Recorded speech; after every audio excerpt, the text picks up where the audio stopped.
Bienvenidos, bienvenidas a Viajando al pasado. En un vídeo anterior hablé de las muertes más raras de monarcas españoles. Bueno, pues esta vez he decidido hablar sobre algunas de las muertes más raras, estrambóticas o, cuando menos, curiosas de la Grecia clásica.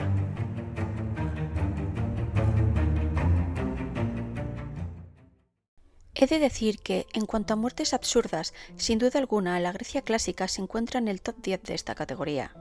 Y es que fuesen grandes arquitectos, artistas, matemáticos o filósofos no les impidió, en muchos casos, tomar decisiones bastante cuestionables que los precipitaron hacia un final trágico.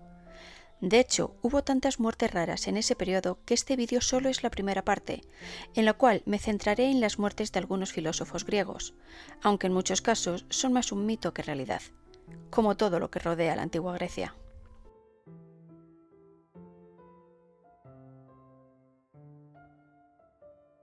Zenón de Elea, bautizado por Aristóteles como inventor de la dialéctica, es conocido sobre todo por sus paradojas, especialmente por aquellas que niegan la existencia del movimiento. Como otros filósofos antiguos, Zenón tuvo una intensa vida política. De hecho, según el historiador griego Diógenes Laercio, participó en la conspiración para librar a la ciudad de Elea del tirano que la gobernaba.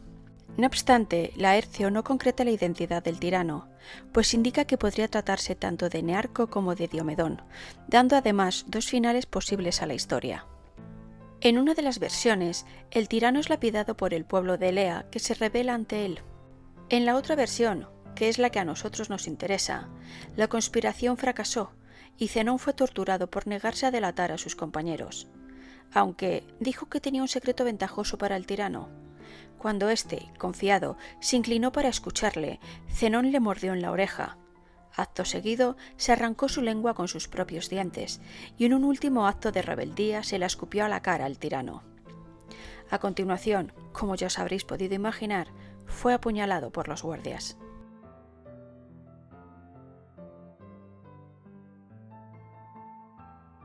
En Selino, Empédocles desvió un río pestilente para que las aguas frescas no se mezclaran con las viciadas, salvando así a sus habitantes de la peste. Después de esta hazaña y de alguna que otra curación milagrosa, la gente de la ciudad, impresionada por sus facultades, comenzó a adorarlo como a un dios. Parece que este hecho se le terminó subiendo un poquito a la cabeza a Empédocles y, convencido de su naturaleza divina, decidió arrojarse al volcán Etna para renacer convertido en un dios. Una idea de lo más inteligente, como ya os imaginaréis. Poco después, Pausanias, uno de sus discípulos, fue a rendirle culto y descubrió una de sus sandalias doradas al borde del volcán, lo que le llevó a la conclusión inequívoca de que Empédocles era mortal. Sin embargo, esta versión fue desmentida por muchos en la antigüedad. No obstante, existe una versión, mucho menos entretenida, que sitúa la muerte del filósofo en el Peloponeso después de que éste fuese desterrado.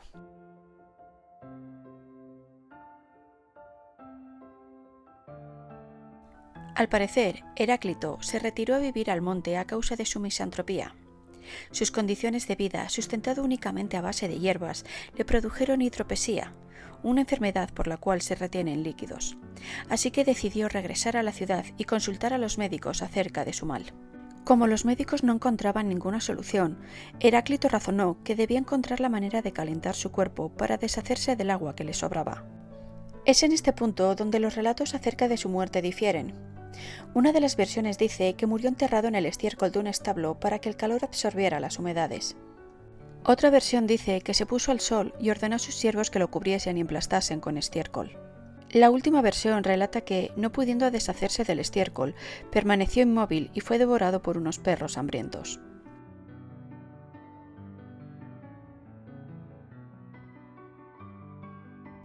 Pocos filósofos antiguos están tan envueltos en la leyenda como Diógenes de Sinope, también conocido como el Cínico, cuyas anécdotas vitales superan con creces al conocimiento de su verdadera doctrina.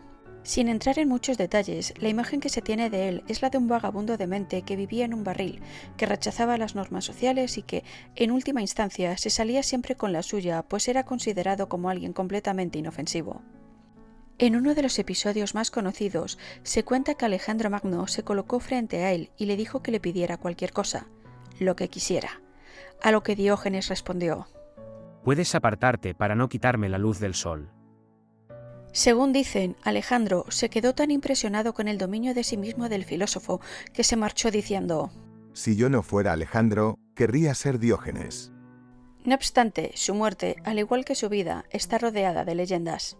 Una versión afirma que murió de un cólico provocado por la indigestión de un pulpo vivo. Otra, que murió después de haber sido mordido en un tendón por un perro cuando intentaba darle de comer pulpo. Y otra, que murió por voluntad propia, después de haber decidido aguantar la respiración. También circula una leyenda según la cual sus últimas palabras fueron: Cuando me muera, echadme a los perros. Ya estoy acostumbrado.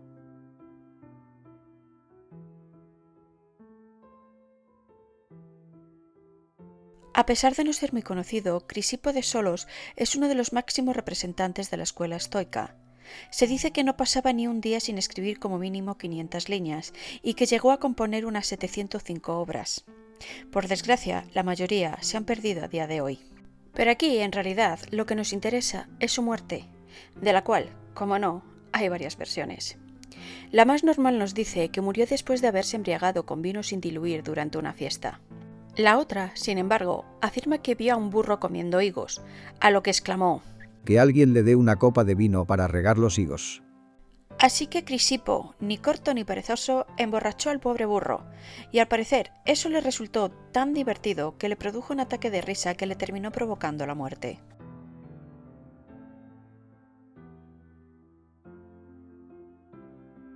Muy poco se sabe sobre Anaxarco de Abdera, aunque, como amigo y consejero de Alejandro Magno, se ganó la enemistad de unos cuantos hombres poderosos, entre ellos Nicocreonte, tirano de Chipre. Durante una cena con Alejandro y su séquito en Tiro, en el 331 a.C., Anaxarco preguntó humorísticamente por qué se le servía pescado, que en griego sería képalos, y no cabezas cortadas, que se diría képale, de tiranos. Algo que, como es lógico, ofendió mucho a Nicocreonte, quien desde ese momento se volvió enemigo personal del filósofo. Tras la muerte de Alejandro, cuando Anaxarco volvía a Grecia desde la India, intentó no pasar por los dominios de Nicocreonte, pero un naufragio le hizo recalar en Chipre y le puso en manos de su enemigo. El despótico tirano hizo apresar a Anaxarco y lo colocó en un mortero gigante donde fue machacado con mazas de hierro hasta morir. Pese a esta dolorosa muerte, Anaxarco encaró su destino con entereza, burlándose de sus verdugos en medio del dolor con la frase: Machacad, machacad el envoltorio que contiene a Anaxarco, pero a Anaxarco no lo machacáis. Indignado, Nicocreonte ordenó que le arrancaran la lengua, pero antes de que pudiesen hacerlo, Anaxarco se la cortó a mordiscos y se la escupió al tirano. Este es sin duda una muerte digna de un mártir en el siglo IV a.C. Si os ha gustado el vídeo, dadle un like, suscribíos, activar la campanita y nos vemos en el próximo vídeo. ¡Adiós!